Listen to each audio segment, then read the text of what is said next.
एक जंगल में बंदरों का एक शरारती झुंड रहता था, जिनमें दो बच्चे बहुत ही शरारती थे।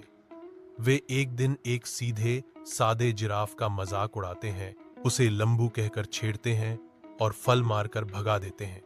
जिराफ दुखी होकर चुपचाप चला जाता है। कुछ दिन बाद यही दोनों बंदर जंगल में घूमते हुए एक पेड़ पर चढ़ जाते हैं, जिसके नीचे एक खतरनाक शेर सो रहा होता है। शरारत में एक बंदर फल शेर पर फेंक देता है। शेर गुस्से से दहाड़ता है और बंदरों पर हमला करने की कोशिश करता है। बंदर फंस जाते हैं, क्योंकि पेड़ के आस पास कोई और पेड़ या बचाव का रास्ता नहीं है होता।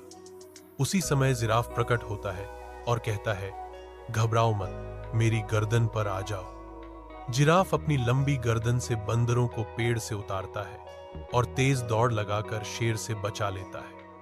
बंदर शर्मिंदा हो जाते हैं और जिराफ से माफी मांगते हैं। जिराफ कहता है, कोई बात नहीं, चलो दोस्त बन जाते हैं। दोनों बंदरों ने वादा किया कि अब किसी का मजाक नहीं उड़ाएंगे।